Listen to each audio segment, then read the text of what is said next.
Good morning, Charles. Good morning, Dan. Happy Friday. How are we doing today? Oh, fantastic. Or do I need to give a rating scale like we've been? Should I stay Well, consistent? since you brought it up, go I for would it. say I would say I'm an 8 out of 10. Yeah, me too. That was the same number I was thinking. I'm looking forward to going out tonight, getting some club soda and some sushi. Dry January. Dry January.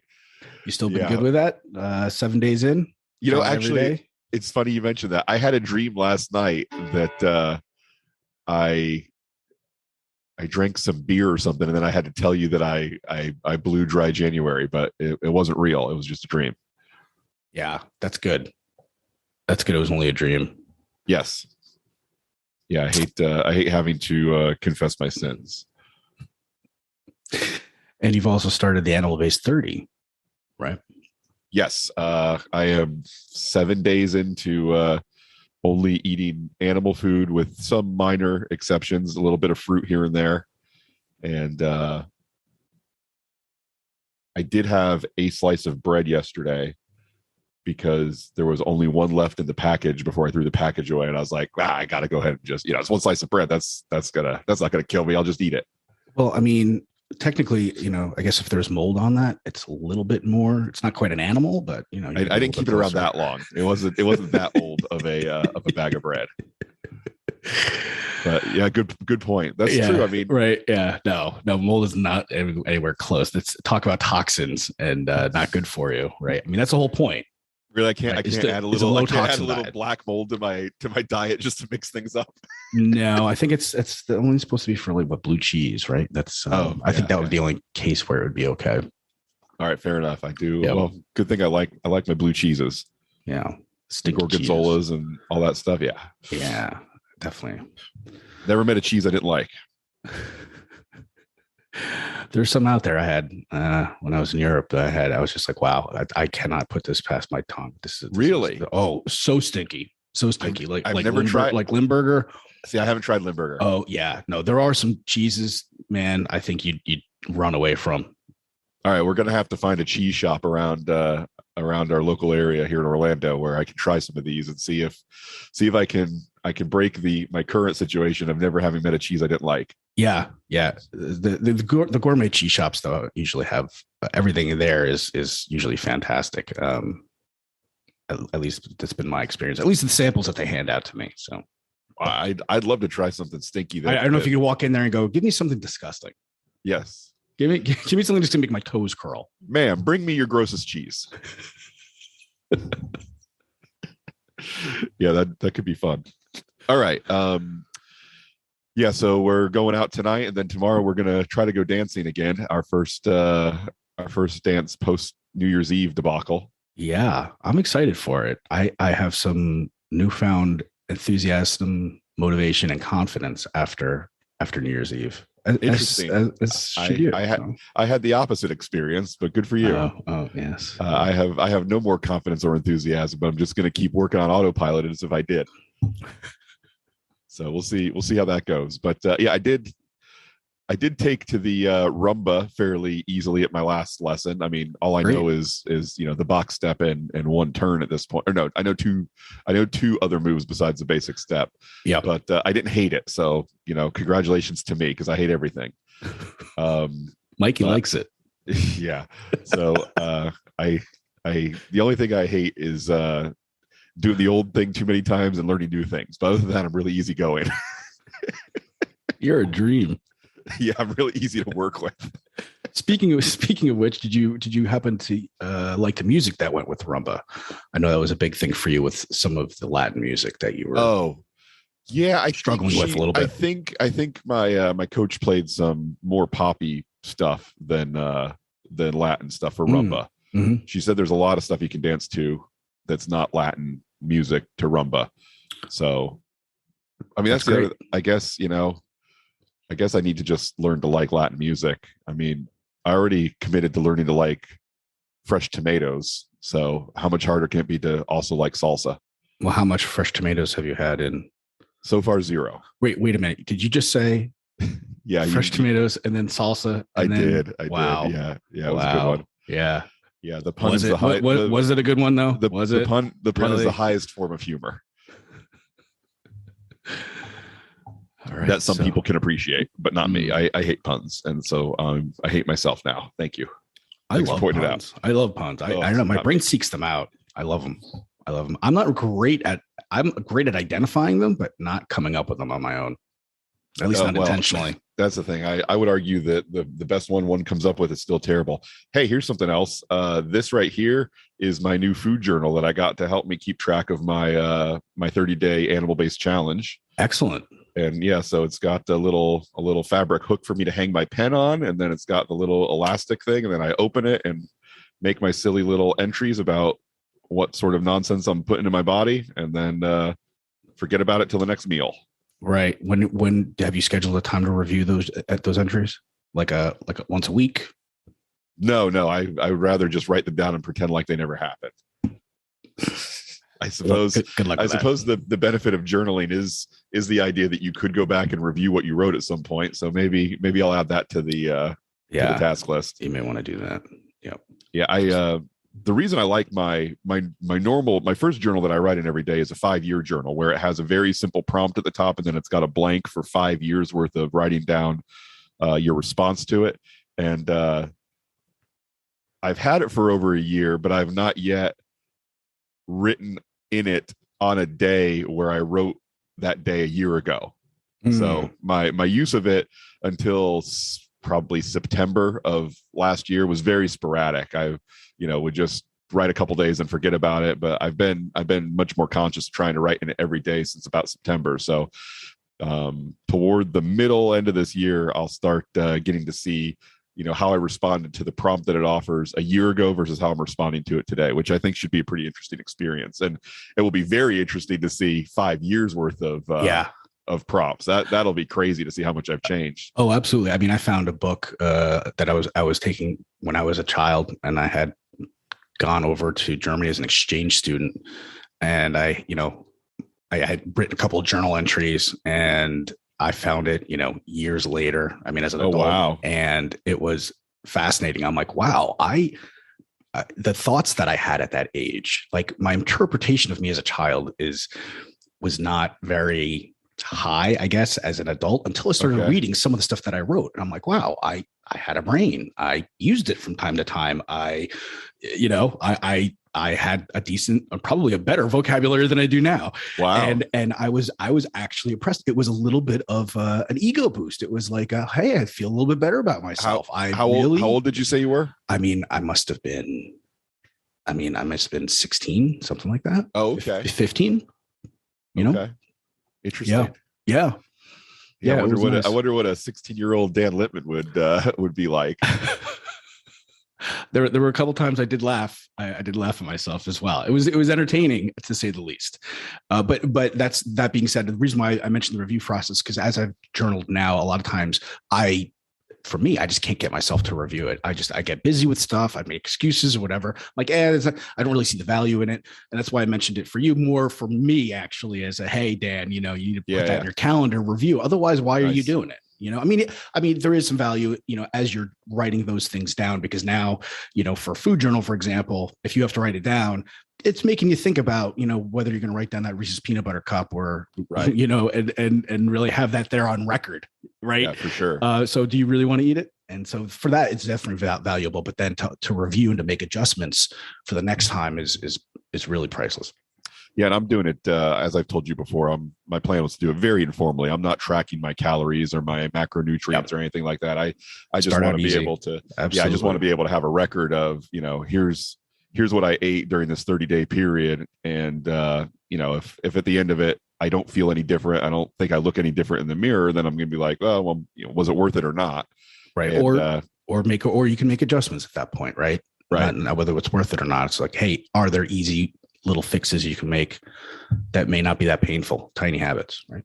Yeah, I think that whether it'll be worth it or not. I mean, I've done carnivore for 4 to 6 weeks before and had only good benefits from it. So I'm sure that I will this time as well. Yeah. I think, one of the adjustments I might make is the carnivore MD that we follow on Instagram, he's more open to fruits than some who advocate the diet. And I'm doing fruits right now, and we'll just see whether, if I don't get the impact that I've had before when I didn't include fruit, then maybe, my body is telling me that the no fruit version is going to be better. But man, I love the taste of fruit. And the thing I really love is when I get off of the, processed sugar, when I'm not ever, killing a pint of Ben and Jerry's or grabbing a peanut butter cup from the gas station, the flavor of fruit gets so much better. Like the intensity of blueberries and bananas and stuff, they just taste so much sweeter after you've gotten the processed sugar out of your diet. It only takes me like a week and a half or 2 weeks before I notice a huge difference in the way fruit tastes. Yeah, it's wonderful the way the human body can actually adapt and your taste buds reset after you stop overstimulating them, and it happens fairly quickly. Yeah, and it is nice. It is nice. It makes the struggle a lot less difficult if you're not craving those strong, intense flavors. And you can satisfy it with some fruit. I mean, it's fantastic. It makes the other intense flavors. Like I told you that I'm indulging in just a very small little square of dark chocolate occasionally, like one a day. Mm-hmm. And like I said, it's the dark chocolate, like 80% and higher. It's like I can have that one little square and a full glass of milk in the same way that I used to do a Little Debbie brownie and a full glass of milk, just because the flavor from the dark chocolate is so intense. Yeah, that's great. That's great. Yeah. Yeah. And fits with your also fits with your minimalist lifestyle in other areas too. That's true. It takes very little room to store one Lindt 80% chocolate bar as opposed to buying my Little Debbie brownies at Costco and taking up a whole cabinet with them. What I actually meant was using something smaller and having a little bit more value in something that was actually smaller. But that fits to the storage. Yeah, storage. I knew that's what you meant. Oh, okay, all right. Yeah, see, I wasn't too sharp on that. Chocolate storage has never been my problem. It's it's shoes and clothes that chocolate storage. Yeah, that caused my constraints on the minimalist side. I love buying a new pair of shoes and love buying new clothes, and then doing the 1 in 1 out rule that I've adopted in my camper is difficult because sometimes it's hard to find that one thing I want to get rid of. Right. Well, it sounds like you've got the 1 in 1 out rule pretty well defined for the chocolate. Yes, definitely. Yeah, definitely. Right, exactly. Alrighty. So this is a version 2 of this podcast. We tried this once and went on too long, not from our introduction, but went on too long with me basically disagreeing with Dr. Glover on some of the language he uses and some of the concepts in this chapter, which I'm still going to do, but I'm going to try to be a little bit more brief when I do it. Sounds good to me. You ready to jump in? I am. Okay, so this is chapter 6 of No More Mr. Nice Guy by Robert Glover. Chapter title is Reclaim Your Masculinity. The initial sentence introducing the chapter is, contrary to the prevailing sentiments of the last few decades, it is okay to be a guy. And to which I respond, whose prevailing sentiments? Yes, there are some people who have decided to label masculinity the problem with the world and the scourge of humankind, but I don't believe that's ever reached prevailing sentiment in either the media or in real life. I would agree. And when you hear sometimes a shocking opinion about a certain group, a lot of times it does leave a little bit more of a memory on you because it's not something that you hear every day, right? So yes, and I would say there are various groups that have quote unquote suffered from that, some more legitimately than others, and I would say that men in general have not suffered a huge price for a few extremists who label themselves as feminists and don't like anything that masculinity has to offer. It's like, yeah, there's some blue check marks on Twitter that hold that opinion. But I never walk out of my house in the morning feeling like, okay, I'm in for a rough day because I'm a man and people hate men. I've never felt that way, ever. And so I would, it's anecdotally, or if I'm catching, some clip on the news or something like that once in a while, you might hear it once in a while. It's not the prevailing thought. So yeah, I totally agree with you. Yeah. So I would just encourage, the people listening to this to keep in mind that, there's no reason to feel like a victim for just because you're a man. And to be careful with this book, because yes, there are elements where he uses the term all men are blank, or, the right. prevailing is blank. And there is some value in the book, but this is one man from his one experience, from his life experience that he's sharing his perspective about. And it's kind of, it could be easy to kind of fall into, by reading the book and seeing the value that he's providing in other areas, to then think that this is the prevailing thought, or feel like, that people are out to get men and things like that. And that's not been my experience. I don't believe that's the case, across the board. No. And I'm open to the idea that some people have had different experiences than you and I have. And maybe for whatever reason, their life has been made harder because they're, male versus female. But, I don't know anybody personally that's had that experience. And while, I suppose, you could grow up in an environment where that is the case, it's still just very important not to adopt that victim mindset, and to remember that the biggest factor in whether or not you're going to have a good life, however we define that, is going to be based on not what happens to you, but how you choose to react to it, and the story you choose to tell yourself about what's happened to you. Right. And that being said, I think this chapter does touch on a few things about how to react. Yes. In a positive way, to a situation, or to, if your life, you feel like you're not connected to other men. And he also emphasizes the importance of why it's important to have male relationships. And he does define masculinity in some positive ways. Yes.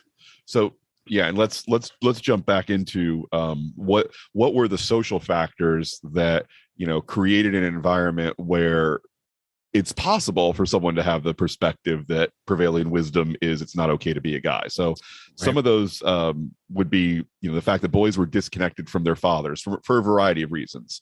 We're not working with our dads on the fields anymore. That's for sure. Right. So dad has, moved into a job that keeps him in the factory all day, or in the office all day.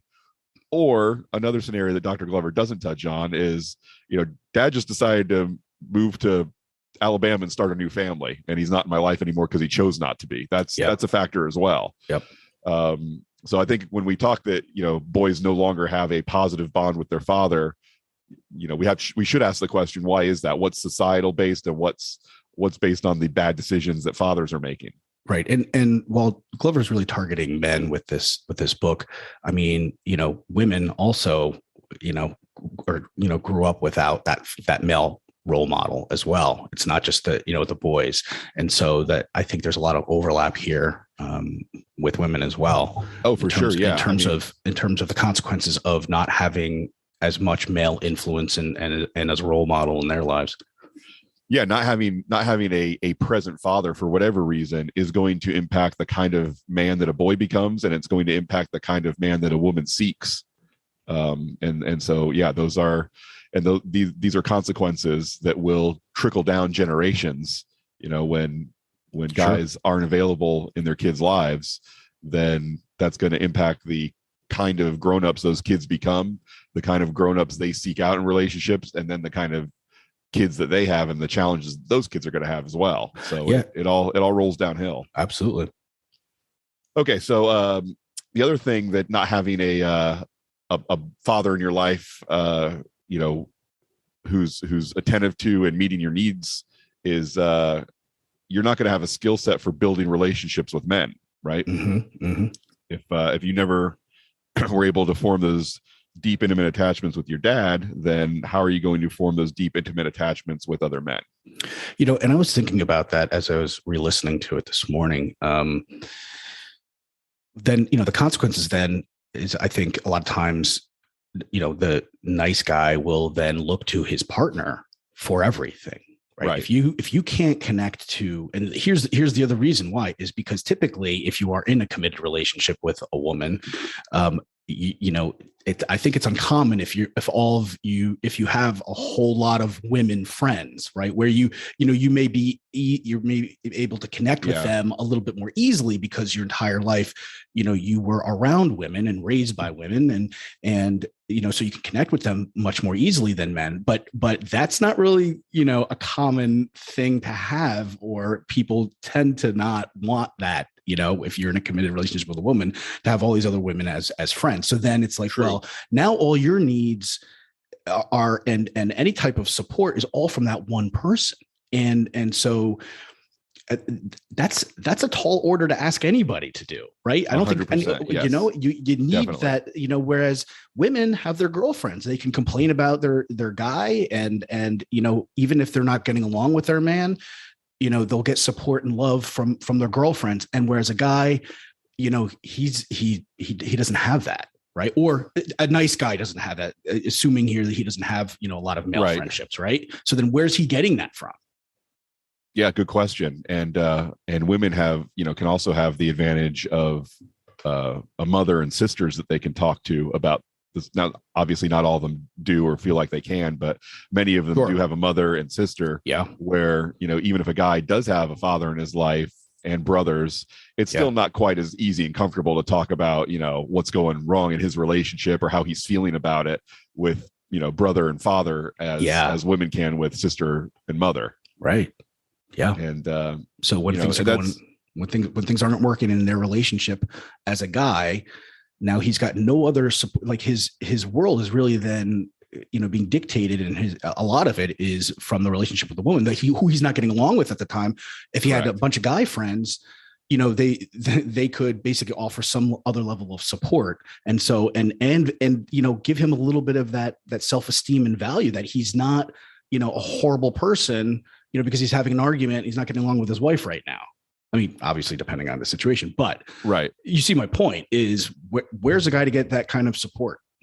That's the thing. And it's not only, just a matter of having, friends that you're comfortable, watching a game with and getting drunk with. It's friends that you're comfortable talking to about stuff like this. So, And then, those concentric circles are getting even smaller, right? Sure. And And now it's like, okay, how do you even approach that subject? So let's say you've got a bunch of guys that, you go bowling with, or, you go watch sports with, whatever, and you're having a good time, and you're drinking buddies.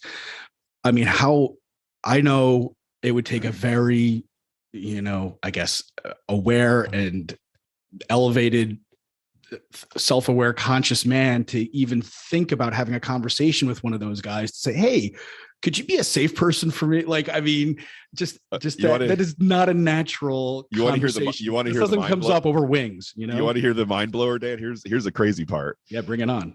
There are guys out there who growing up had all of their needs met and have developed a secure attachment style, and they will just open up about those issues to their male friends because their attitude is, of course the world is happy to meet my needs. My needs were always met when I was a kid, so this is just the way it works. I bring up something that's bothering me and I get support.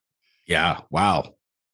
I mean, those people are out there. Are they? They're not great on this podcast, but they do exist in the world. I've met a couple of them, and it's crazy. Like, of course I could talk to my friends about anything. They're my friends. They're going to be happy to jump in and meet my needs. Yeah. What? How'd that happen? Yeah. Yeah. I think that's rare. Yeah. I think it's rare. I think it's wonderful, but it's rare. It is. And so, hopefully we get enough, men who have listened to our podcast and sought out the source material that we're discussing, and do the healthy things that have worked for us, and maybe the percentage of guys out there in those kind of friendships will grow. I hope so. But here's one of the things that gets in the way of being able to form those friendships, and this is a pit that the nice guy tends to fall into. If your secret belief is that you're different from all other men and you're better than all other men, how can you possibly form those kind of friendships with other men? Right. And that's one of the things that the nice guy has, he's built this vision of himself, and he prides himself on the fact that I'm not like other guys. I'm much more evolved. I'm not angry or violent or controlling. I care about what women need from me. I'm a good lover. I'm a good father. I'm all these things that other men aren't. So you get to feel this superiority and it disconnects you from other men.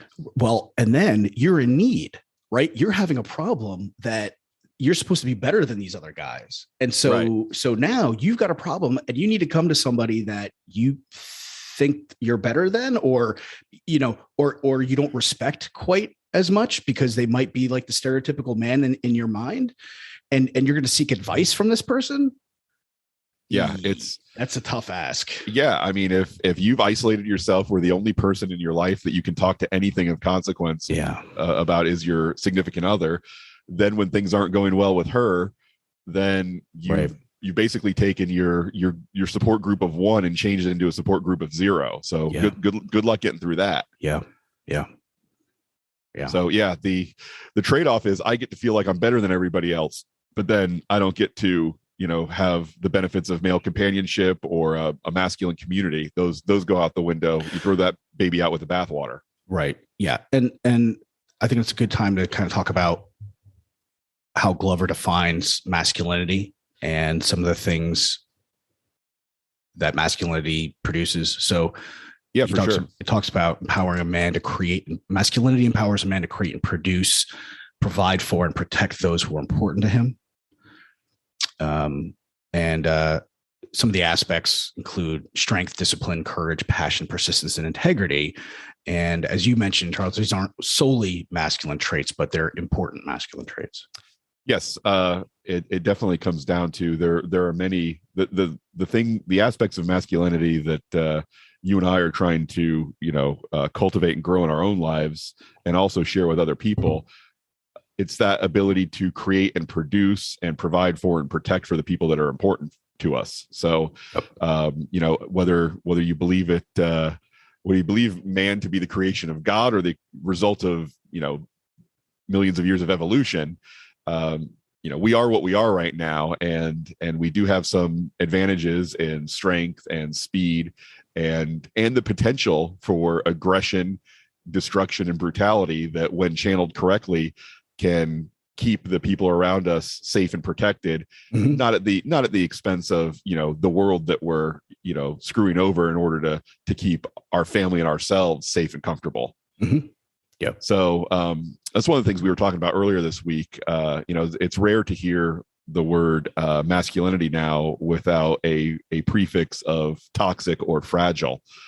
And I think I would love for that to change. I'd love for masculinity to be just masculinity, or, you know, from a branding perspective, mindful masculinity. Yeah, I mean, I got to give Charles. I'm gonna give Charles some credit here because that was his brainchild. I loved the concept of mindfully masculine, and I think it really kind of speaks to the becoming an integrated male and not denying that, you know, there are aspects to masculinity that include being aggressive, potentially being destructive and brutal. But the key here is being mindful of those traits and those characteristics and using them, you know, only when necessary, and staying in control of those characteristics.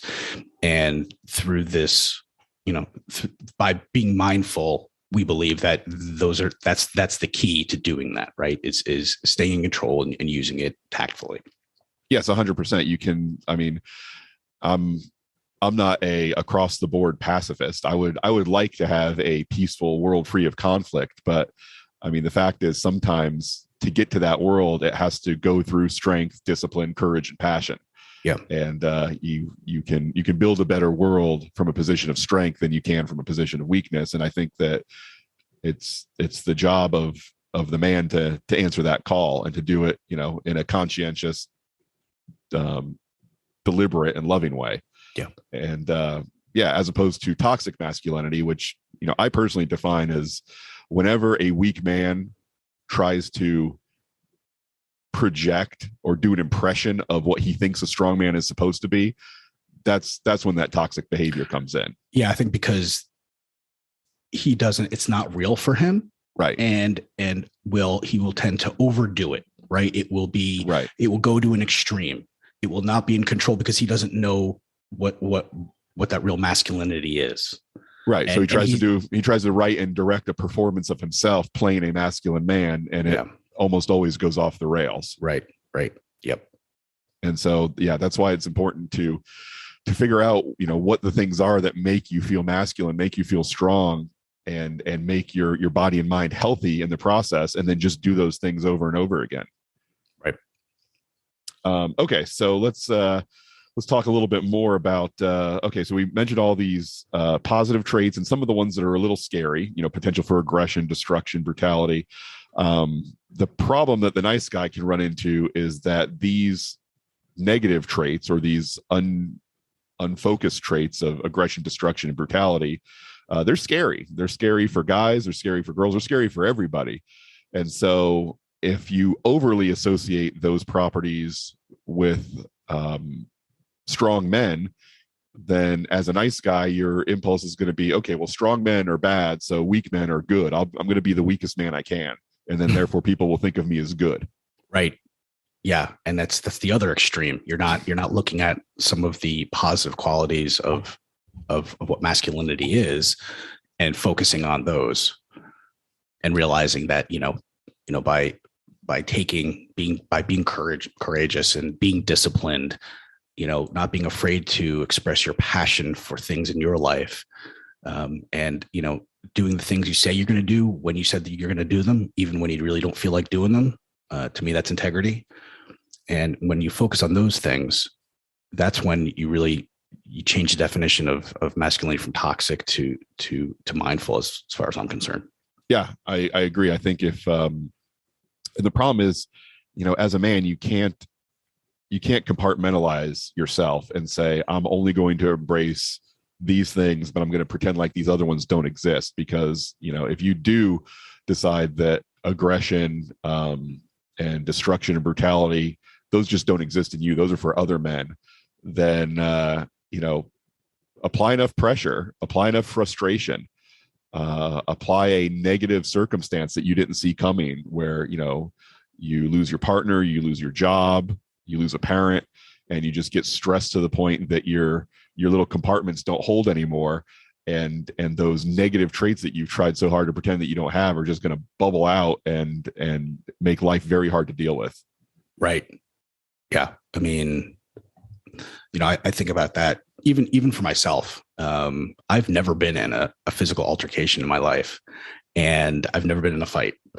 And one of the reasons why I'm going to seek out some, self-defense training and some martial arts is to have that control in case something like that were to happen in the future. So that, because I don't know what I would do. I really don't. Right. If I was, I can visualize, I can think, my mind, I can, pretend based on what TV and movies and things right. I've seen myself. But I have no idea how I would actually react if I was in the middle of a fight. And to do that, one of the things I'm going to look into doing some martial arts so that I have that control. I have that discipline if I were to run into that situation. Yeah, because it's a problem to not know. I mean, I believe that most guys, I believe in most circumstances, guys like you and I, take that as positively or negatively as you like. We could talk our way out of most things before they would get to that level of conflict, but not always. And the question, not knowing what you're going to do, are you going to run away and cry, or are you going to accidentally kill somebody because you right. go too hard at them? I mean, right. both of those would be a bad outcome. Of course, both possibilities if you have no idea what you're doing. And right, and then your prefrontal cortex shuts off, and you're working on your lizard brain and your emotions and your adrenaline, and rational thought goes out the window. And so, yeah, exactly. Yeah, was it? I forget if it was Tyson or his trainer, Customato, that said everybody has a plan till they get punched in the face. Perfect example. Perfect example. Yeah. Maybe we should just practice punching each other in the face. Maybe I can save a couple dollars on to go to a class. Dan, I'm pretty sure you just broke the number one rule of Fight Club. Nope. We'll edit that out. Yeah. So, anyway, as a man, if you decide to pretend like you don't have this potential because you're not like other guys, then watch out when you're under extreme pressure, because you don't know what's going to happen. Mm-hmm. And so it's better to say, hey, I am a man. I've got this strength and this ferocity, that I need to learn more about it, and I need to embrace that version of Charles or that version of Dan and get to know him a little bit, so that when something terrible happens and the autopilot takes over, I got to have some idea what that autopilot's going to do. Yeah. Yep.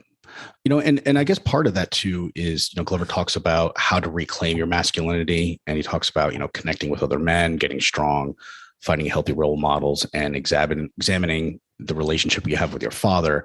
And in terms of, getting strong, I didn't realize this till you just started talking about it. But when you work out and you kind of push yourself past your limit, where you're mentally, you're going, I can't go anymore. And, if you've worked out relatively hard with whatever training you're doing, and at some point you may have hit that, mental wall and just kind of pushed past a little bit physically. And afterwards you kind of think to yourself, wow, I'm impressed with myself that I was able to do that and get that done. And by doing that gives you a little bit more confidence in other parts of your life as well. And kind of also, for me anyway, makes me realize, hey, my initial thoughts that I'm having may not be accurate. Right. This might not be reality. This might be my brain either trying to protect myself from, struggling too hard, or saying, hey, don't do this. This is going to be too difficult. So that's something that's been interesting to me. I've certainly had that experience, particularly in the squat rack is where that happens to me the most often, where, when you're doing heavy back squats in a squat rack, you can feel pretty confident that if you can't get the weight up, the rack is there. A bunch of weights aren't going to go spilling on the floor. You're probably not going to bend and ruin the gym's bar if you just can't get back up. So the squat rack has a lower cost of failure than at least a lower social cost of failure than some other exercises. That makes a big difference. It does, because I've done, when I typically lift and do back squats, I do 3 sets of 5, and I've encountered it before where the first rep of the first set, I was like, okay, I guess today's going to be my day to fail, because that first one was just too hard. And then I end up getting, all 15 of them. And at the end, I'm like, where did that come from? I didn't think there was any chance I was going to be able to finish all 3 sets of 5. Yeah. And it feels good. Yeah, of course. And yeah, that translates into other difficult things in life that you have to deal with as well, not just in the gym, having that confidence in yourself. And the idea of voluntary hardship, the idea that, you take on difficult things and you make life tough on yourself so that, you can deal better with the involuntary hardship that is certain to come at some point. Yep. And really that's the only way you can do that is by subjecting yourself to unpleasant things and succeeding at them. And then when the unpleasant things come unexpectedly, you're like, okay, well, I've survived something like this before. I think it's one of the books that you and I will probably cover in a future season of the Mindfully Masculine podcast is Can't Hurt Me by David Goggins, the guy who's a ultra marathon runner. And he suggests that when your body hits around 40% of what it can do, that's when your mind starts telling you, oh, I'm completely done. I can't lift another ounce. So yeah, 40% blows my mind. I want to read that. I can't wait to read that book because I'm thinking 90%, right? I'm thinking it feels like only maybe 10% more. Right. 40. So you're saying we got 60% left in the tank. That's what he says. He says your mind will start telling you you're out of juice when you're at about 40%. Wow. Hopefully he gives some sort of protocol on how to, eke that up to 50, 60, 70, to the point of where you're not afraid to keep going, and how far you can actually go at that point, because then what's stopping you, right? If you're ignoring everything your brain is telling you, right? I mean, unless it's just a pure, muscle fatigue, but I experienced that when I was hiking Half Dome about 4 years ago. It was a very difficult hike because I didn't take any time once I got out to Northern California to get used to the elevation. I basically drove in at like 9 o'clock the night before and then woke up at 5 to hike the mountain. And there was also a bunch of ash in the air because California was experiencing wildfires at that period. So it was a very difficult hike for me. But on the way back, it just occurred to me. It's like, all I have to do to succeed at this is not stop. as long as I don't just lay on the ground and, you know, expect somebody to come get me on a stretcher or on the back of a mule, I can take as many breaks as I want to. I can take as many rests as I want to, but as long as I only pause and don't stop, then eventually this is going to be over. And it was a much rougher hike than it should have been based on my training and the logistics of my travel out there. But I got it done, and I hated it while I was going through it, but I'm so happy that I finished, because yeah, it's just all you have to do to not fail is not quit. And quitting didn't really feel like an option. What am I going to do? Like, hope my cell phone gets a signal so I can call 911. Somebody can come out on a mule and take me out. That's no solution. No, that's yeah, that's fantastic.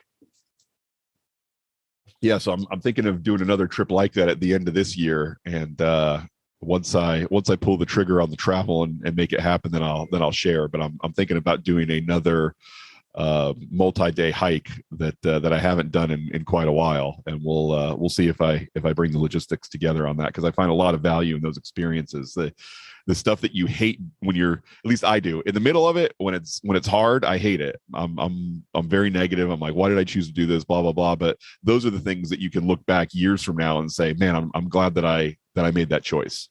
Yeah, I want to record a podcast in the middle of your hike, so I want you to be on your phone. You should come with me. Moving while I'm sitting here. All right. So yeah, getting strong is certainly very valuable. Finding healthy male role models, which, you know, can, again, you can't find a healthy male role model if you want to hang on to this attitude of I'm better than every other man that I know. So you have to humble yourself a little bit, and then, you know, these mentors will sort of open up in your life in places that you might not be expecting them. Yeah, one of the things he does talk about also is kind of writing out a list of what you think a healthy male is in your opinion. You know, make a list of these characteristics and traits, and then look for those in the men that you have around you. So you can help kind of start focusing on the good things rather than just saying, hey, I'm not like this. I'm not like most men. I'm not like this. I don't do that. Focus on what you do think is healthy. And it's amazing how you'll start to see those, you know, once those are on top of mind, you'll start to see them appear around you. Yeah. And you don't have to try to, you know, you don't have to hold this attitude of, well, until I find the perfect male role model, then I can't have one. It's like, no, there are some guys that are good at certain things and have things to teach you in certain areas where, you know, they don't have to have their whole life together. Holistically, they don't have to be perfect, but it's possible that, you know, you can meet a guy that has the kind of career that you want. You can meet a guy that's the kind of father that you'd like to be. There's a whole lot of different areas where you can seek out mentors and learn what you can from them, and don't, you know, put this burden on them that they have to be perfect at everything, otherwise they have nothing to teach you. Just like we talked about with self-help books. I mean, the book and the author doesn't have to be perfect for you to get some wisdom and get some growth out of them.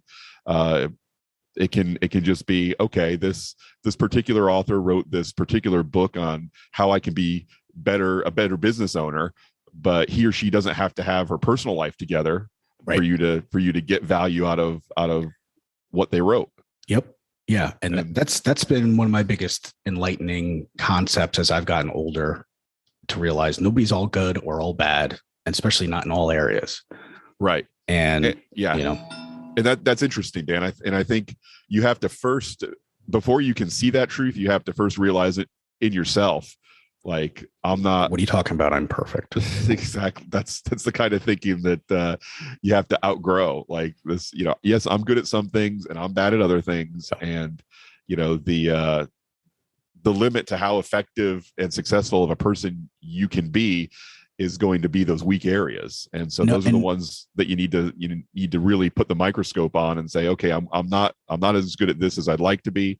So I'm going to try to bring up my skill in this area, which will, you know, a barrel is limited how much water it can hold based on the shortest strap that makes up the barrel, or that plank of wood.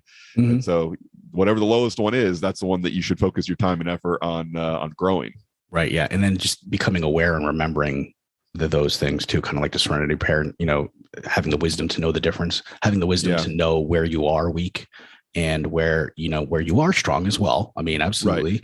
And then focus on the things that are important to you. You don't have to focus on all of your weak points. That's something that I learned from strategic coach Dan Sullivan. He really talks about figuring out what your strength is and focusing on that when it comes to business anyway. And you don't necessarily need to bring up all the weak points. You can bring in other people to help with that. And this is kind of similar in the same way, where you are bringing in other people to kind of help you bring up your weak points. Strategic coach was more kind of like, you figure out how to, work with them, and you don't actually execute those. But in this respect, it would be good to still, go through the practice of identifying them and then seeking out those who are experts in those areas, and also making sure that those are, again, just the ones that you deem important, because there's a lot of areas that I know I'm weak in, and some of them, I don't have a desire to to bring up. It's not, it's not something for me. Yeah. Yeah, it's and it's also, the thing that you'll find is when you embrace that idea that some people could be good at some things and teach me in some areas where they don't need to be great in other areas, you can then also turn that magnifying glass on yourself and say, what do I have to offer? Are there areas that I'm an expert in that I might be able to mentor somebody else?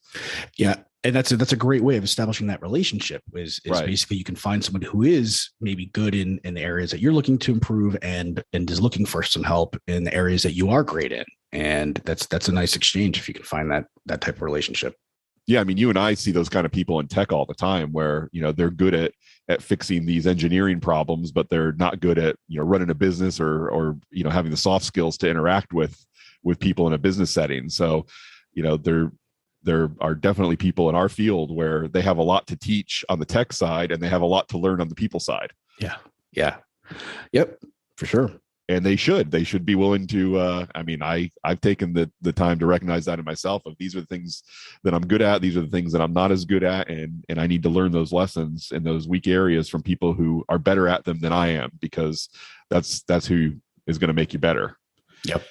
All right. So let's talk a little bit about another step of reclaiming your masculinity. That's taken a nice hard look at the relationship you had with your father and being able to examine it objectively and let go of a little of the extra baggage that you may associate with what your dad was and how he was. So a question to ask yourself is how much of your life and your values are a response of I'm just trying to be the opposite of my dad. Because if you're building a life based on the idea of I'm the opposite of my dad, then the memory of your dad is controlling your life just as much as if you decided you want to be exactly like him. Yeah. And Glover also mentions a few things here that, if you say memory of your dad, if your dad's not around, a lot of those things could be assumptions that you've made. They could be things that have kind of developed over time that you don't actually have the information. You don't know your dad at this point. And some of those could be completely off. And he actually talks about, it's important to reconnect with your father to kind of see him with the eyes that you have now as an adult. And get some clarity around that and kind of live in reality, right? Get back to that living in reality and not, augmented reality as you claim.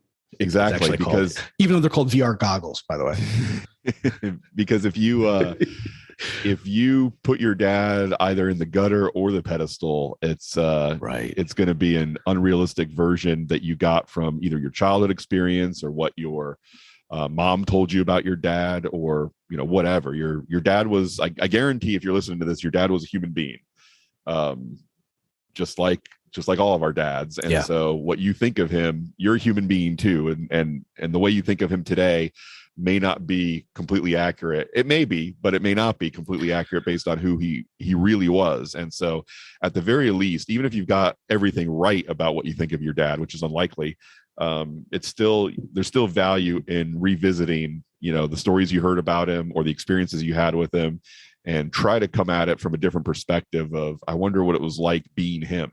Yeah. Yeah. And, it's an interesting, I see the running theme here is with the book is basically saying, hey, look, we're going to hold on to these ideas as children, whether it is, a relationship with our needs, it's a relationship with women, a relationship with our fathers. And we have these assumptions that kind of are dictating our thoughts and behaviors now. And those aren't going to be accurate as most of the time. And he's really kind of emphasizing to have the courage to start opening up and having these conversations with the people that affected and that you're basing your assumptions and your paradigms on. And I know that can be very difficult because that then it could rock your world because your identity could be completely different because you're basing a lot of that, your identity based on these paradigms. And that's a scary thought too, because you don't know what it's going to be, and a lot of times, our brain is trying to protect us. And so I think a lot of us will think it's going to be worse than it actually is. And I know, so much more often than not, if I actually have the courage to have difficult conversations and communicate, heartful, from my heart and speak to somebody, that it always turns out to be so much better.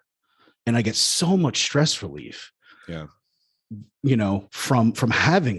from having those conversations. And I think you just start out small and you have a small one, and you don't, you try not to, you minimize that risk, and you see the value in it. And that kind of help motivate you to have more of those conversations and act a little bit more open and be willing to change your thoughts and perceptions about yourself, your relationship, and your thoughts about other people. Yeah. And also hold on to the mantra of when you're in the middle of it or leading up to those conversations of, I can handle it, no matter how good or bad the conversation goes, you'll survive it. These are just vibrations in my body. These are just physical vibrations in my body that I'm feeling. This is not, as long as it's not a heart attack, a physical vibration around the heart, I guess it'll be okay. Right. Yes. But for the most part, it's not going to be, it's just going to be, your body is going to respond to some hormones that your brains are releasing, because you're going to feel like, oh, if I have this conversation with this person, it could kill me. Well, no, probably not. And in almost every case, it's not going to kill you. It's just going to make you feel uncomfortable. Yep. And then you can work through that discomfort after it's over. Yep. And again, if you approach it the right way, I doubt that you're going to be in store for any kind of blow ups or huge fights or anything like that. It's just, hey, I'm looking to learn more about myself and more about what makes me me. And just, have those conversations with an attitude of humility, and people typically respond positively to that. Yeah. Yep. All right. So let's talk about the why. Why is it important for men to reclaim your masculinity? Not only are you going to feel better about yourself and the relationships that you're in with people, but as we discussed at the beginning, the positives and negatives trickle downhill. I once heard somebody say, you better like the man you are, because your son's going to grow up to be just like you, and your daughter's going to marry somebody just like you. Wow. So you should hear that and feel a fair bit of pressure if you, whether you have kids or don't have kids or just don't have them yet. The kids that you're around, whether it's because you're their dad or their uncle or their dad's buddy or whatever, they're watching you, and they're taking lessons for what it means to be a grown, fully integrated person based on the adults that they're exposed to. So you should have your stuff together. Yeah. Interesting. You're a role model. You don't get to choose whether you're a role model or not. That's somebody else's choice, whether they're watching you or not. You're not ever, there's no little box for you to check to opt in. Yeah. What was there's an athlete a few years ago. Was it Rodman maybe? I think so. Yeah. Like, I'm not a role model. It's like, yeah, you don't get to pick. Sorry. I mean, you're famous, you're successful, you're rich. You live in this world. You are opt to be. Yeah. People are going to be watching you, and you can be a role model. It's right. If you live in this world. So that's, you can either pretend like you don't have that responsibility, or you can embrace it, but just choosing not to have it isn't really on the table. Mm-hmm. So be a strong, secure, stable man, and the men, women, boys, and girls in your life will benefit from you being around. But if you are not that kind of man, if you are a weak, toxic excuse for a man who's basically just living your life trying to play the part of a man, even though you don't really know how, and you don't want to ask yourself the hard questions, that's going to have a negative impact on the men, women, boys, and girls around you. Yeah. And as you said, by becoming that positive, strong role model and putting that time and effort into developing yourself personally, it's not just for the other people that you're going to be helping. The relationships you're going to have with them and then their reaction to you. So the energy that they're going to give you from them is going to be fantastic. I mean, you are absolutely going to benefit and enjoy that as well. It is not purely like a selfless type of thing for you to do all of this work and put that effort into having those difficult conversations and working on that personal development stuff. You're going to definitely benefit out of it. Yeah, I mean, the fact of the matter is strong, emotionally strong, emotionally secure, and emotionally stable people are the better kind of people to be around in almost every circumstance. And so, you and I focus on talking to other men about it because that's our experience and that's where we feel like we have something to offer. But really, I mean, that's the kind of way for everyone to be, is emotionally strong, secure, and stable, because you will have a better life that way, and the life of the people around you will be better. And look, stuff happens to you when you're a kid, and when you're a young person, when you're a young adult, that makes it hard for you to embody those traits. And so it takes deep work and close relationships with other people to turn yourself into that. And it also takes, months and years of forming good habits, which is really the tough part. And that's where the rubber meets the road. Well, the investment pays off for sure. So yeah, I think we're good with this chapter. I think we covered it. We didn't, I didn't rant as long as I did in the first one. So I hope people like the non-ranty version of me better than the ranty version. If not, then if you rather hear the ranty version of me, go to our website and buy us a coffee, or better yet, meet me in person and buy me a drink, and you'll get that ranty version as much as you want in February. Yes. February 1st at 12:01 a.m. Meet me somewhere and buy me a drink, and I'll start ranting about how bad of an idea dry January was. That's great. So what do we got coming up? What's next? Chapter 7, right? Yes. We're redoing chapter 7 as well. Yes. Get the love you want. Success strategies for intimate relationships, or as we'll call it, why your relationship sucks. Can't wait for that one. That's going to be great. I look forward to it. All right, Dan, thank you so much. Take it easy, and I'll talk to you next time. Have a good week. Take care. Bye-bye. Bye.